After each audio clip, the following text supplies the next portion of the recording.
My mother stood at the head of the long table, raised her glass to 60 relatives, pointed it across the room at me, and smiled. There she is, the disgrace who never amounted to anything. The room laughed. I didn't. I set my glass down on the paper tablecloth without a sound. Then I lifted my purse off the back of the chair, walked out across the gravel lot, slid a worn business card out of my wallet, and made one phone call. It took about 20 minutes. That was all the time my mother had left to keep smiling, though she didn't know it yet. But I'm ahead of myself. Let me back up. My name is Marianne Dawes. I was 31 that afternoon, standing in the dining room of the house my grandfather built, being toasted like a stain the family had finally agreed to point at out loud. I didn't scream. I didn't beg. I didn't even change my face. Here is the thing nobody in that room ever understood about me. When something cuts, I go quiet, and I go careful. My mother had always read quiet as weak. So had most of them. And even while she was still grinning at her own joke, I was looking down at a check folded in my hand, and I had already noticed the date on it was wrong by a full year. Cousin Dale Renner had handed it to me an hour before, $60 for the pavilion fund, and he had written last June instead of this one. I didn't mention it. I slid it under the rim of my plate to have it reissued on Monday. That is the whole of me, if you want it in one picture. I don't get loud. I get it in writing. To understand how I became the disgrace at my own grandfather's table, you have to go back to that morning, before the cars came. The landing sits up on Putnam Street, on the bluff where the Muskingum River slides into the Ohio. White clapboard, a wraparound porch, 4 acres of apple and pear trees my grandfather set in the ground himself. Walt Dawes built that house in 1961, board by board, and everyone in Marietta knew it. They called it the Landing, like it was a place boats came home to. For most of my life, it was the only place I ever felt like I had. I got there at 7 that morning, 3 hours early. I always came early. By the time the first tires crunched up the gravel, I had carried 8 folding tables out of the barn, run 2 extension cords to the pavilion, and dug the big coffee urn out of the cellar, where it lived behind the canning shelves and where nobody else ever remembered to look. I propped the screen door with the brick, because the frame swells every June and the door sticks. I knew that house the way you know your own hands. I knew which cellar step gives under your weight. I knew the cabinet behind the staircase where Grandpa kept the gray steel deed box with the brass latch, because I was the one who used to carry it down to the bank and back, more times than anyone ever thought to thank me for. That was my job in this family. Not officially. Nobody votes you in. You just become the one. By 9, the cars were coming steady. My Aunt Carol found me before she'd even set her purse down. "Marianne, honey, the ice truck didn't come. Can you run to the Kroger before everybody's drinks go warm?" So I ran to the Kroger. 40 pounds of ice, $12, back in 20 minutes. Nobody asked who paid for it. Nobody ever did. I drove the casseroles to every funeral in this family. I sat the hospice shifts when Grandpa was failing, the long ones, the 2 in the morning ones, while everybody else sent flowers and called it love. I caught the overdue tax bills before the county did. For 9 years, I kept the books in a black accordion folder. Every receipt, every reunion kitty, every dollar in and out. Useful. That was the word for me. I was useful, right up until the year I wasn't. My brother Glenn was the other kind. Glenn rolled in at 10 with a grocery store sheet cake still in the plastic and a cooler of pop, and 3 different people told him how good it was of him to come. Glenn could warm up a room in 30 seconds and could not have found that coffee urn with a flashlight and a map. He gave the toasts. He shook the hands. He stood next to our mother in every photograph, and people looked at the two of them and said, "What a fine family. What a good name." My mother had spent 30 years polishing that name like silver she was too afraid to ever actually use.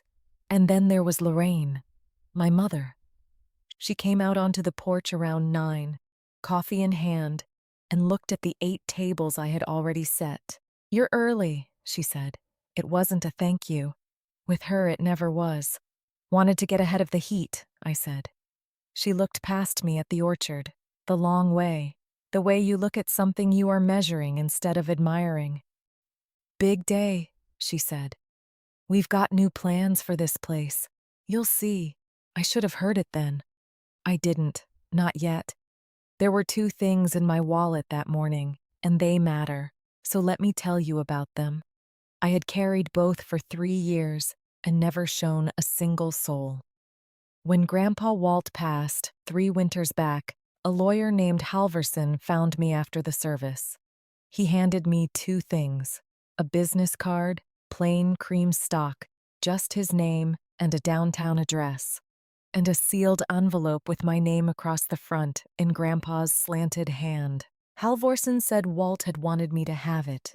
He said I would know when to open it. I never did. 3 years, and I never opened it.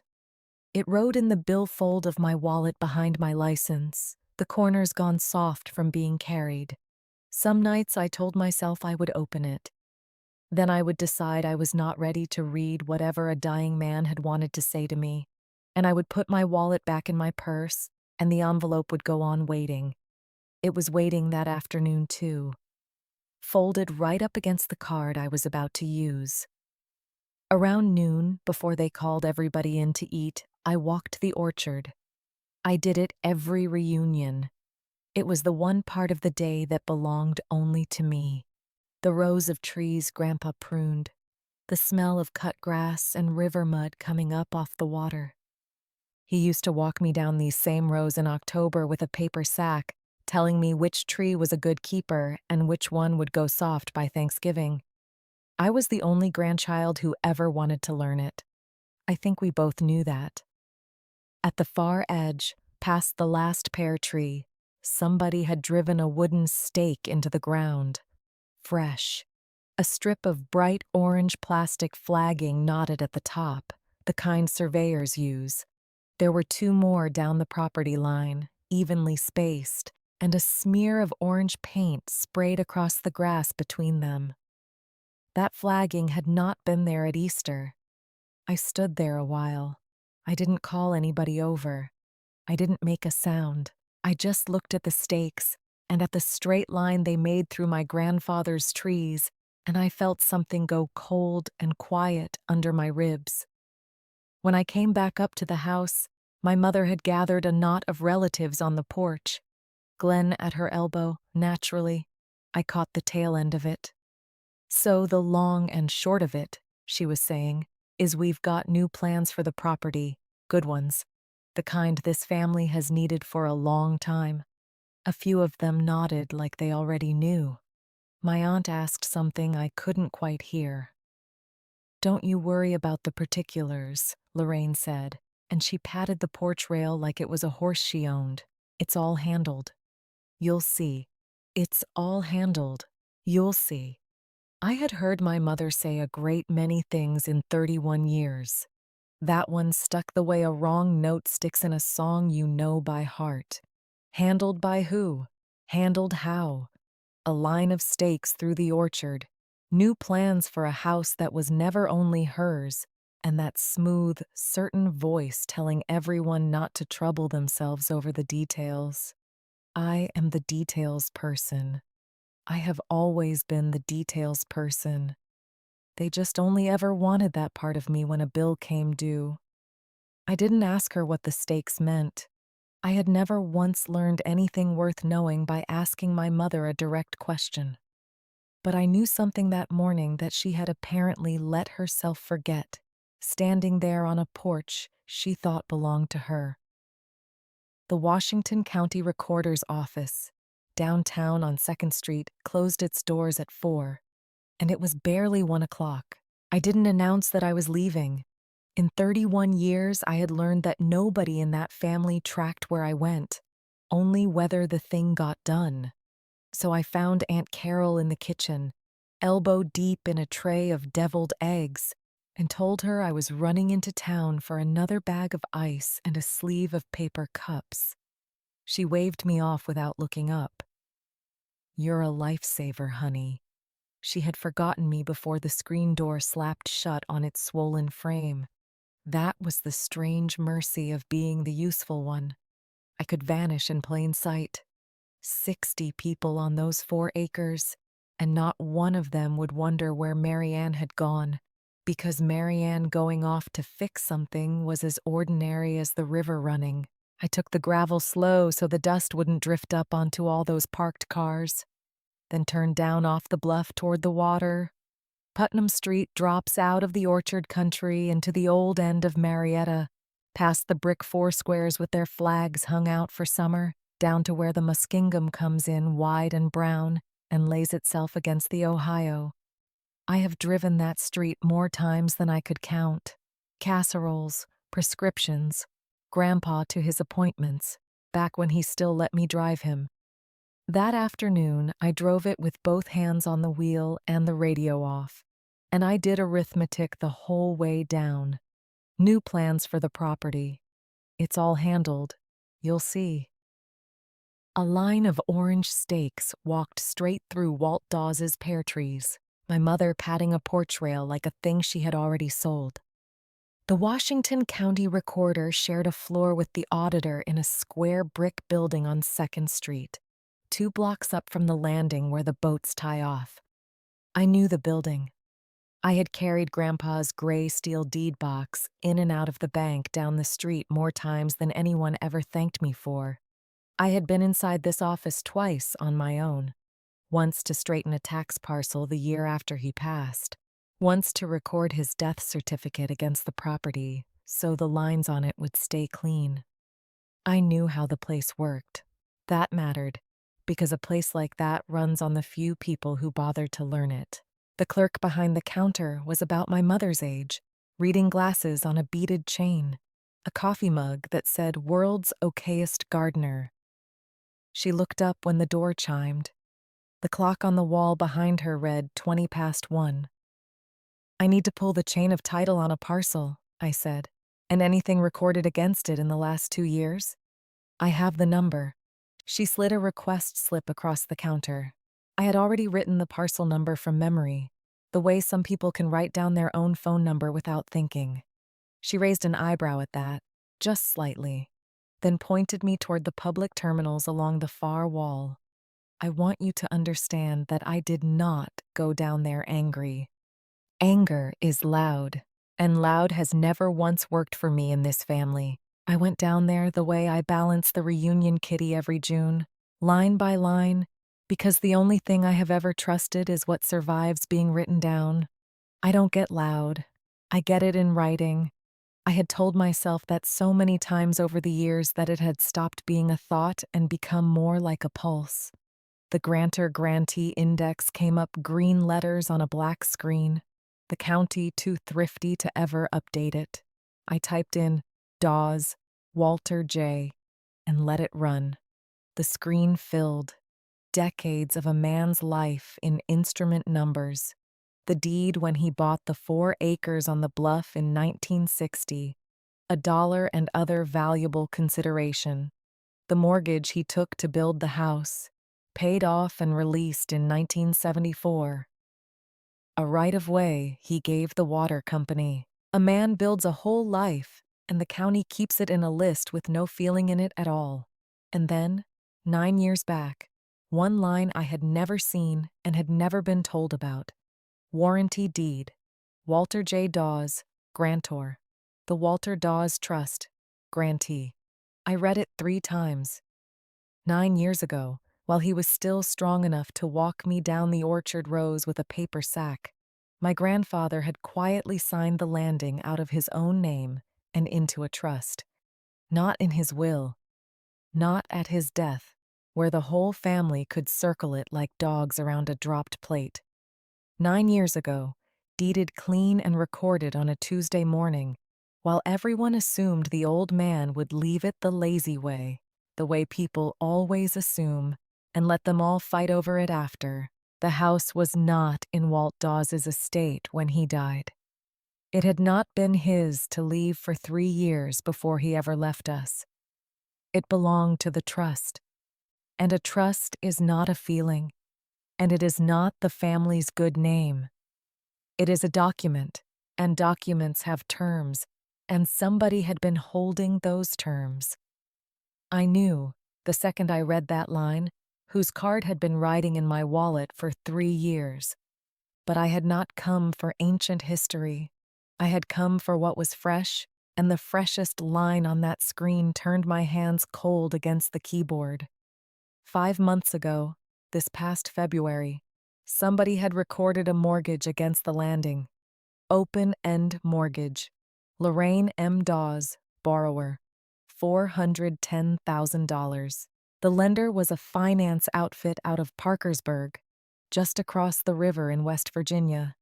The kind that does not ask the questions a real bank asks. $410,000 borrowed against a house my mother did not own. A house that had not been hers to borrow against for 9 years. I requested the full instrument.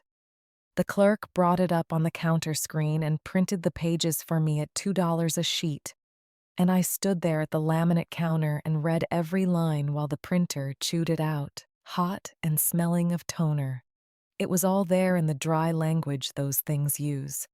My mother had signed as borrower and pledged the property as if it sat in her name, free and clear.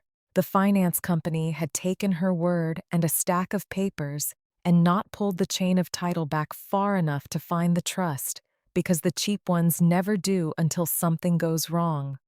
And on the signature page, on the line for the second party, the co-signer, the one whose good credit makes a shaky loan look solid, there was a name in blue ink, Marianne Dawes. I have signed my name something like 100,000 times in my life.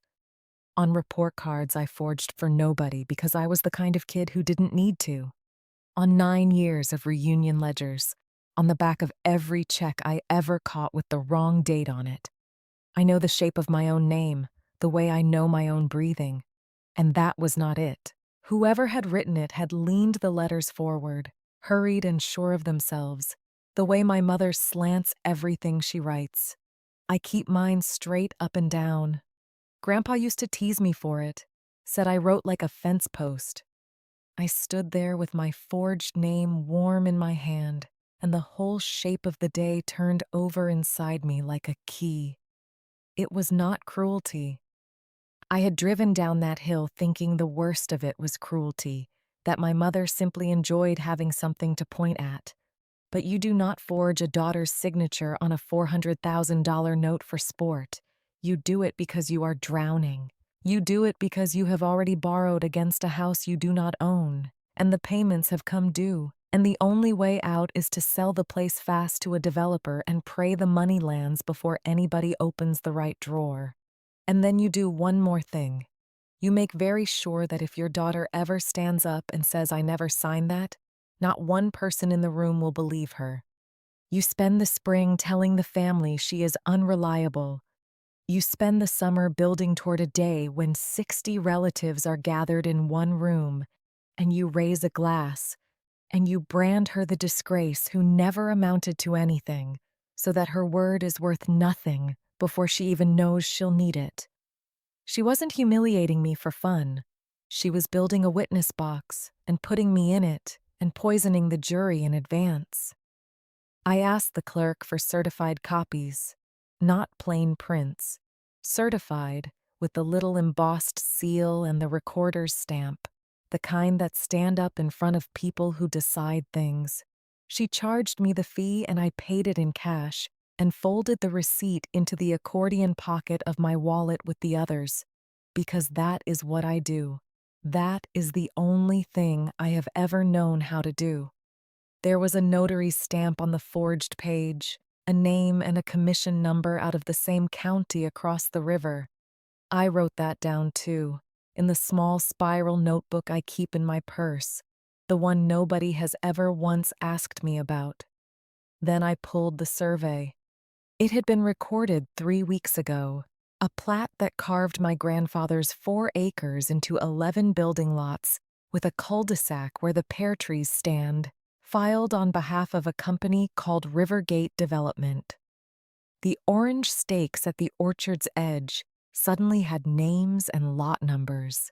Somebody intended to put 11 vinyl houses where Walt Dawes had knelt in the dirt and taught me which tree was a good keeper and which would go soft by Thanksgiving. It was 2:45. I gathered my certified copies into a flat envelope the clerk gave me, thanked her by name because she had a name tag and almost nobody reads them, and walked back out onto 2nd Street into the heat. Then I took out the worn cream card. I had carried it 3 years. The corners had gone soft as cloth. I sat in my car with the windows down and the river smell coming up the street, and I dialed the number, and it rang twice. Halverson. Mr. Halverson, this is Marianne Dawes, Walt Dawes's granddaughter. You found me after the funeral. You gave me a card and an envelope and said I'd know when.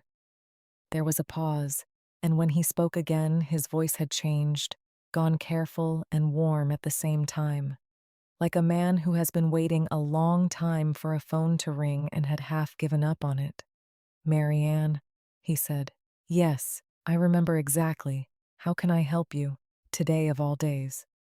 Today of all days, I repeated. Why do you say it like that? Because it's the reunion, he said. Walt always told me the reunion was the last Saturday of June. I've thought about that house every June for 3 years. He let out a breath.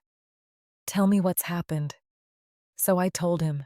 The deed into the trust 9 years back. The $410,000 mortgage in my mother's name, recorded in February against a house she does not own. The survey carving the orchard into lots for Rivergate. And my name. In blue ink on the co-signer's line of a loan I had never seen until 40 minutes ago. He was quiet while I talked. I could hear him writing. When I finished, he was quiet a moment longer, and then he said the thing that made the street go very still around me. Marianne, I need you to hear this slowly. The trust your grandfather made is irrevocable.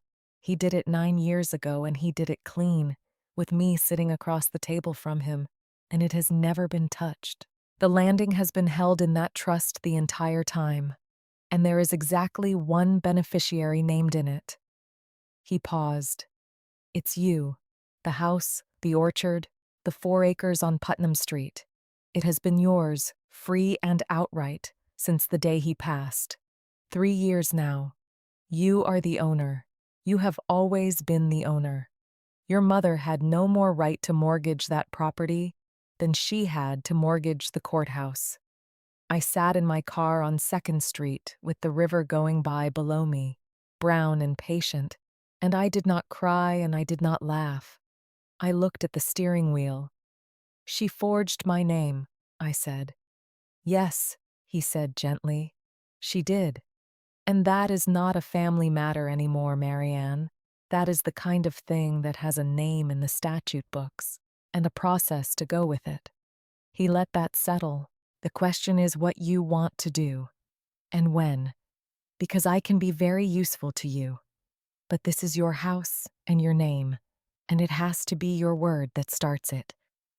I looked through the windshield, up the hill, in the direction of the landing I could not see from down there, but could feel anyway, full of people eating off paper plates under a pavilion I had wired that morning with my own 2 extension cords. I'm going back up to the reunion, I told him. There's a dinner. My mother's going to make a toast. Marianne. His voice had an edge of worry now. You don't have to sit through anything. I know I don't, I said, but I'm going to. I want it done right, and right means in front of all of them, with the papers in your hand and not mine. I started the car. Stay near your phone. When I call you, come up Putnam Street to the White House at the top with the orchard behind it. You'll know it. Bring the trust. It's been ready for 3 years, he said. I'll bring all of it.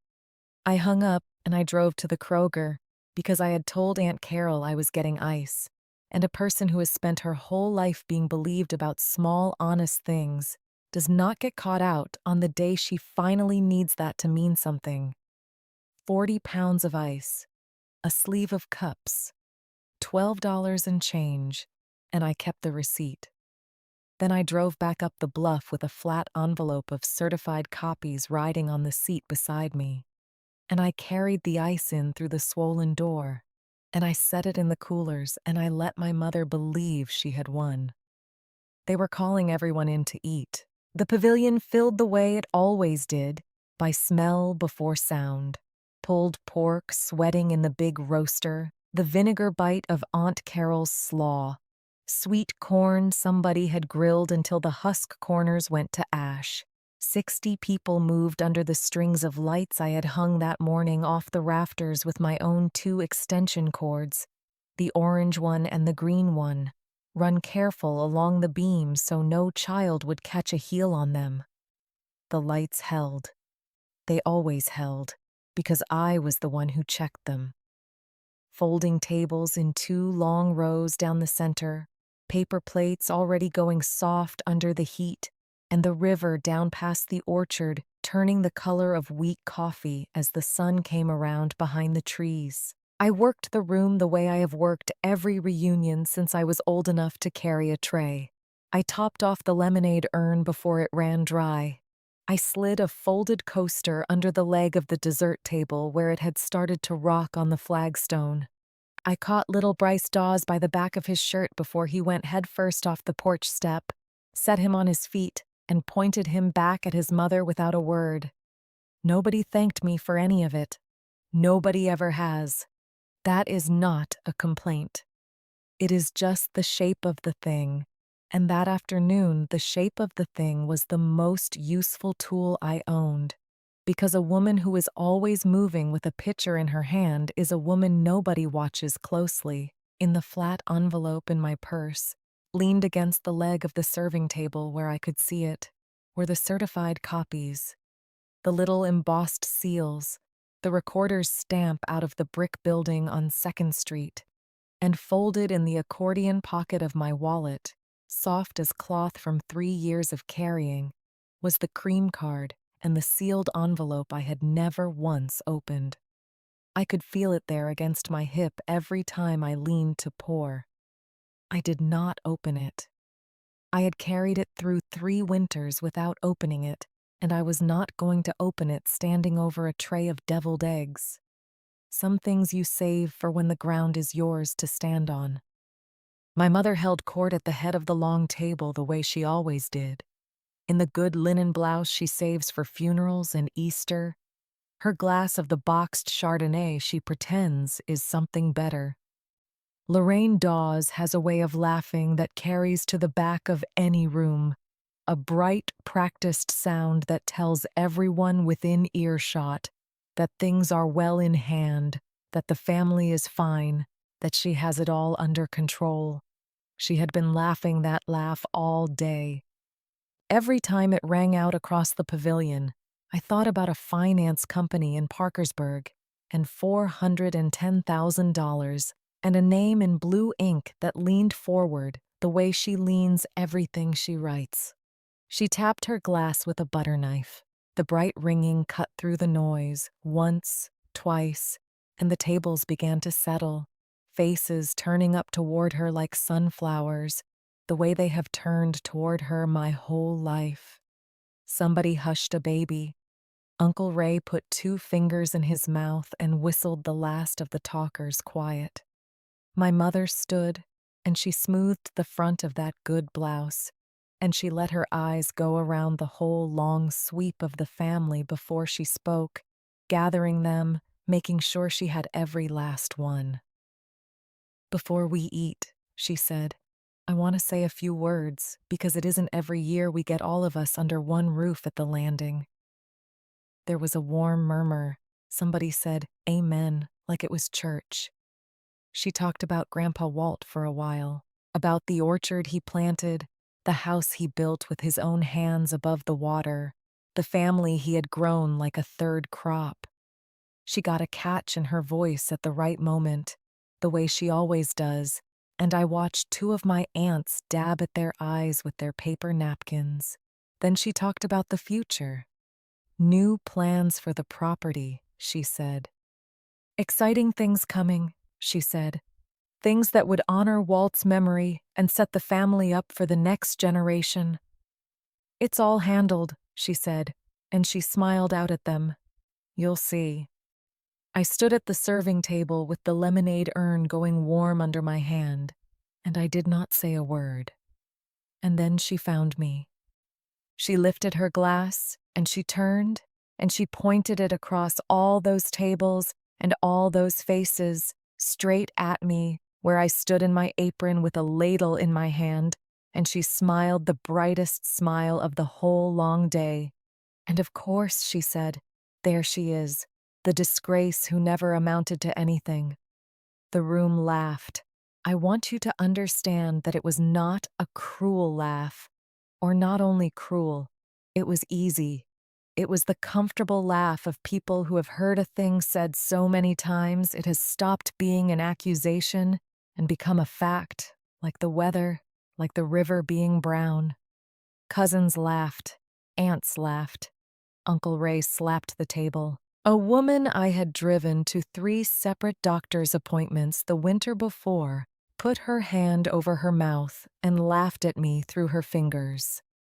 My mother stood there in the linen blouse and drank it in, all that warm laughter rising up into the strings of lights I had hung.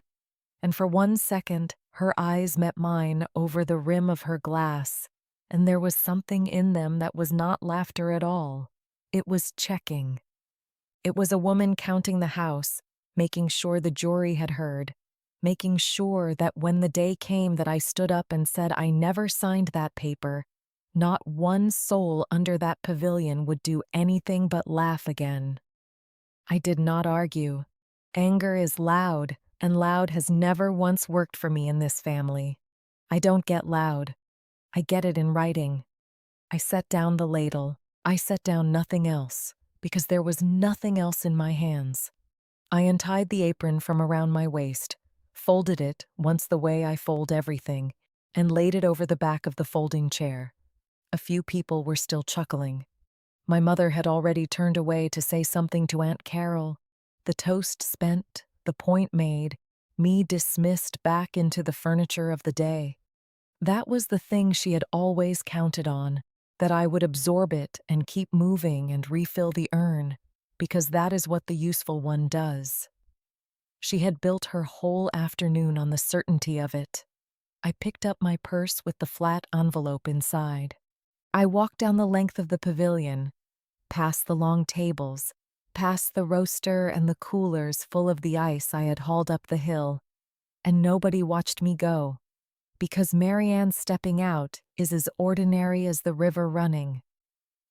The screen door slapped shut behind me on its swollen frame. I crossed the porch boards Grandpa Walt had nailed down himself, and I went out into the gravel lot where 60 people's cars sat baking nose to tail in the last of the heat, pickups and minivans, and Uncle Ray's old Buick, all of them parked on the 4 acres my grandfather had deeded into a trust 9 years ago, while everyone assumed the old man would do it the lazy way and let them fight. The evening had gone gold and long. Down past the orchard, the 2 rivers came together the way they have come together since before any Dawes ever stood here to watch. The Muskingum sliding wide and brown into the Ohio, patient, going where it has always gone. I could smell the water and the cut grass and somebody's pork still on the air. From inside the pavilion, the noise of the family rose and fell. Fork sounds now. The toast already old news. My mother's bright laugh threading through all of it. I leaned against the warm fender of my car at the far edge of the lot, where the gravel runs out into the orchard grass, and I took out the cream card. I did not need it. I had dialed the number once already that afternoon from a curb downtown, and I knew it by heart now, the way I know my own. But I held it anyway, soft at the corners, 3 years carried, and I dialed. It rang once. Halverson. It's Marianne Dawes, I said. She made the toast. There was the smallest pause, and I heard a chair creak, the sound of a man already getting to his feet. Are you all right? He said. I'm fine. And I was. I was standing in the gravel watching the rivers come together, and I had never in my life been so calm. Everybody's sitting down to eat. They're all here, all 60 of them, every aunt and uncle and cousin, every person who just laughed. I looked back up the slope at the White House above the orchard, the lights I had strung glowing now against the going down of the sun.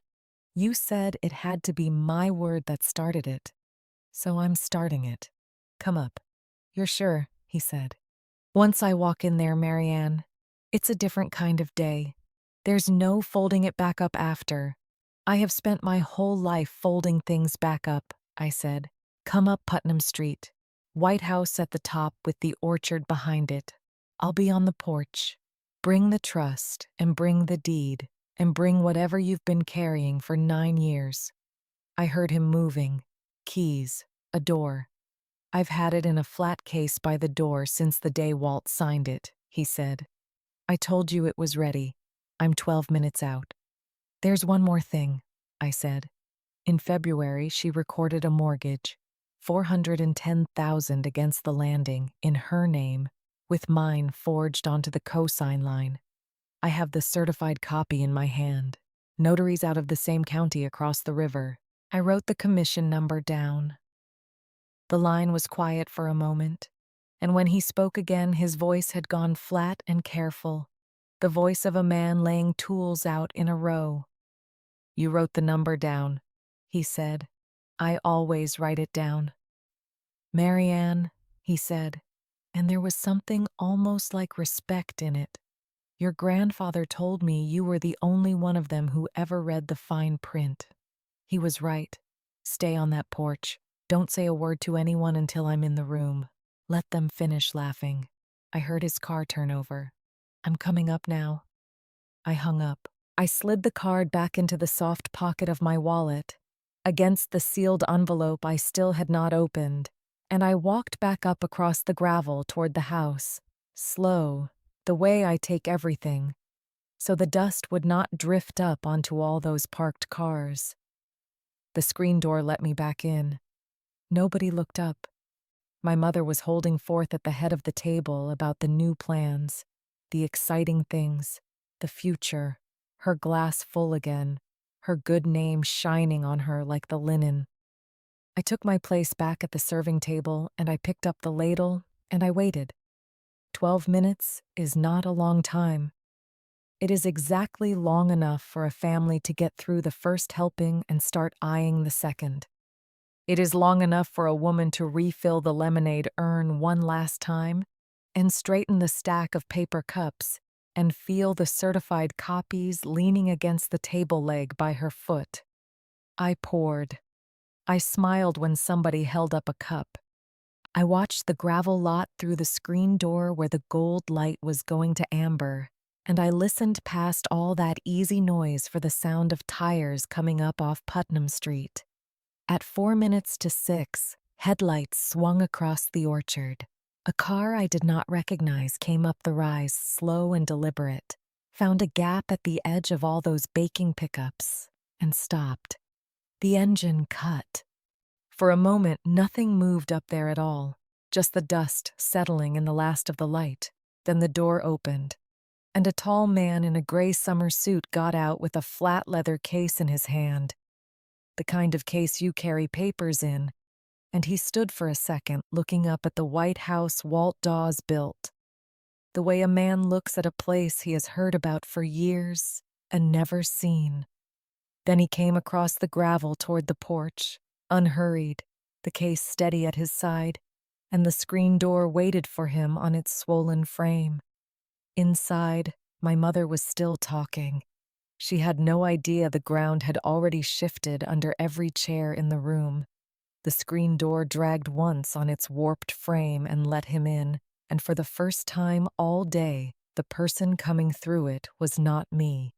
It was a tall man in a gray summer suit with a flat leather case in one hand. Stepping up onto the porch boards Walt Dawes had nailed down himself, and into the light of the pavilion, the way a man wades into water he has already measured with 1 foot. Nobody stopped talking right off. Why would they? A stranger in a good suit at a Dawes gathering is just somebody's coworker, somebody's new son-in-law, somebody who took the wrong turn off Putnam Street hunting the boat ramp. Aunt Carol half rose from the bench to fetch him a plate.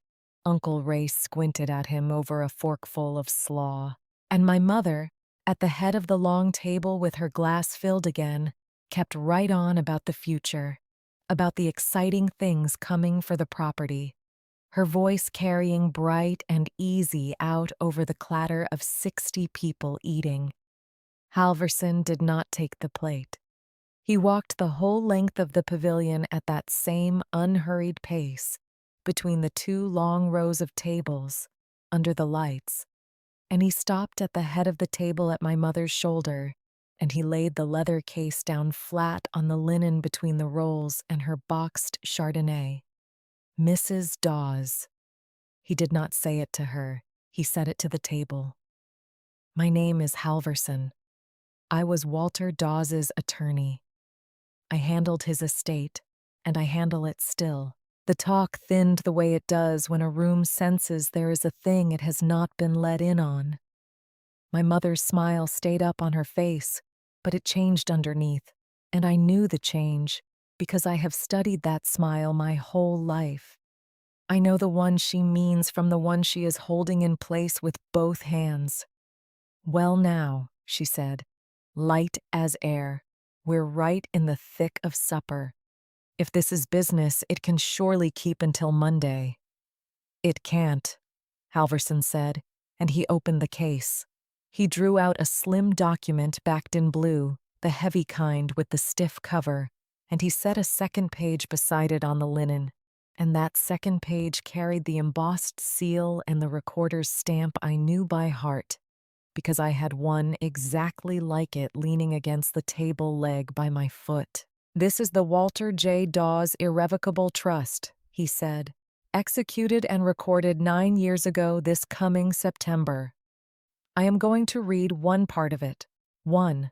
He found the place without hunting for it. He had known where that place was for 9 years.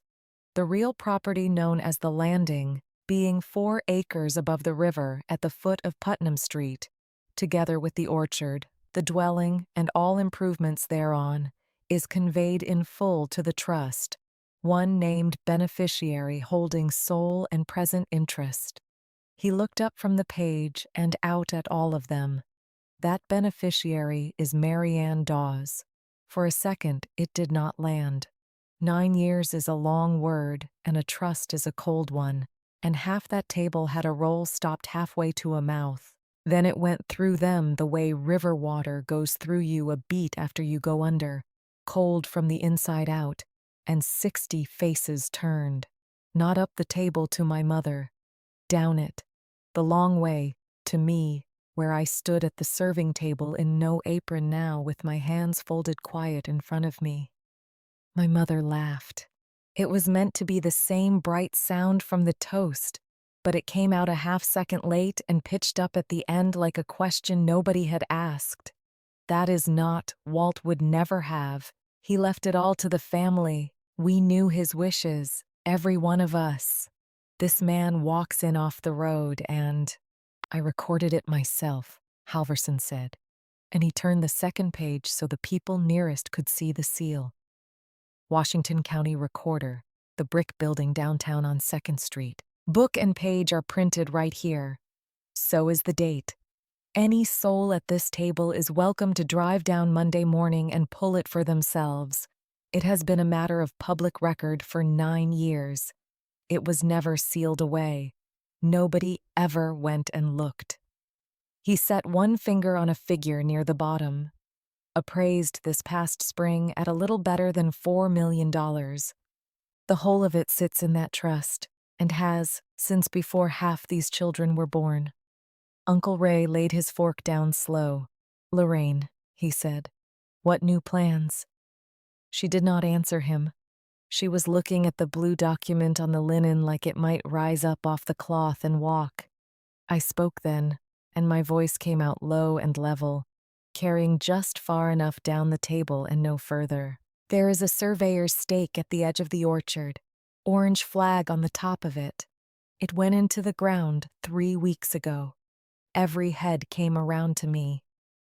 There is a man here in Marietta who sets those for a development company out of Columbus, and that company holds a purchase agreement on this land, signed in February. There is a sign waiting to go up at the road. I let one breath pass. It was never hers to sell. It has not been hers to sell for 9 years. My mother found her voice, and the edge came up under it now, the first true crack in the linen of her. You do not know one thing about it. You never did. You drove the casseroles. You sat up with the sick ones. That is the whole of what you were ever good for. And now you come in here with a hired lawyer and try to. In February, I said, a mortgage was recorded against the landing. $410,000, written through a finance company over in Parkersburg. I reached into my purse and slid the certified copy free of the flat envelope and laid it on the linen beside the trust, the corners squared. There are 2 names on the cosign line, hers and mine. I never signed it. I have never once in my life set foot in that office across the river. The notary's commission number is printed right there at the bottom, and I copied it down by hand the morning I found it, the way I copy down everything. Something eased at the corner of my mouth, the first ease I had let myself all day. I lined the certified copy up square against the edge of the trust and took my hand away. An hour before, at that same table, my mother had stood in her good blouse and told all of them it was handled, that they would see. They had heard her say it. Now they sat in the going down of the light, and they saw. Nobody laughed. The aunt who had laughed at me through her fingers during the toast had both hands flat on the table now and was looking at the linen. The woman I had driven to 3 doctor's appointments the winter before would not lift her eyes off her plate. Down at the foot of the table, little Bryce Dawes asked his mother in a loud whisper why everybody got quiet, and she hushed him without a word, the way I had set him on his feet hours ago without one. Halverson closed the case but left the 2 pages lying out where they were. Monday morning, the purchase agreement cannot close, he said, plain, like a man reading a weather report. There is no clear title behind it, and there never was. As for the forged signature on that mortgage, that is no longer a family matter. The lender carries it now, and the lender will have to answer to its own people for how a loan that size went out the door against a property the borrower did not own. He looked at my mother once, not unkindly, the way you look at someone you have already finished helping. I would speak with a lawyer of your own before Monday, Mrs. Dawes. Not this family's, your own. That was all of it. There was no shouting. My mother did not weep or carry on. She sat very straight at the head of the long table she had run my whole life, in the linen she keeps for the solemn days, and her good name came off her there in front of all of them, quiet as a coat slipping off the back of a chair. The pavilion let go of itself by inches after that. People do not know how to leave a thing like that, so they leave it badly, scraping up paper plates, folding chairs that did not need folding, saying it was good corn this year, and they had best beat the dark home over the bridge. Headlights swung, one after another, down off the rise and out onto Putnam Street, and the strings of lights I had hung that morning kept right on burning over the emptying tables, because I was the one who had checked them, and they hold when I check them. Here's what came of it, and it came on its own engines, not mine. That week, a hold went on to the title down at the recorder's office, and the orange flag at the orchard's edge was pulled up and tossed into the bed of a county truck, and the development company's name was struck from the book on 2nd Street, by the same kind of clerk who had stamped my certified copies. And across the river, when the lender's people walked the forged mortgage back to the office that had notarized it, the commission on that notary's stamp, the one whose number I had written down in my own hand on a February morning, was suspended before spring was out. Whatever name somebody might have tried to lift through that office next, they did not get to lift it. When the last car was gone, I went up onto the porch and stood a while where the boards meet the rail, and the river came up loud now that the people were quiet, the Muskingum running down into the Ohio, below the trees, the way it has run there longer than anyone has had a name to put on it. Then I went down off the porch and out across the cut grass to the far edge of the orchard, to the bluff where the land gives out over the water, and I took the sealed envelope out of the soft pocket of my wallet. 3 winters carried and worn to cloth at the folds, and this time I opened it. His hand had gone shaky that last year, but it was his, the same backhand lean he used on a check when I was a girl. Marianne, it read. If Halverson is the one reading you this, then it has gone the way I was afraid it would go, and you held your tongue long enough to let the paper do the talking, the way I taught you to. I moved the landing into your hands 9 years back, the spring I caught your mother borrowing against the barn behind me. I did not make a scene of it. I made a trust, and I let them all go on calling you the thing they called you, and that part I am sorry for, because it bought you nothing but more years of carrying the lot of them on your back. You were never the disgrace of this family. You were the one I trusted with it. Lock the gate at night when you are up there. The latch sticks. Walt. I stood with it in the last of the gold, while the water below me went to slate and then to dark, and I did not feel like a woman who had won $4 million. I felt like a girl who had finally been told out loud what one old man had known about her all along and never once said while he was living. I read it twice, until the words went to shapes in the dark. Then I crossed back and slid the stuck gate latch home,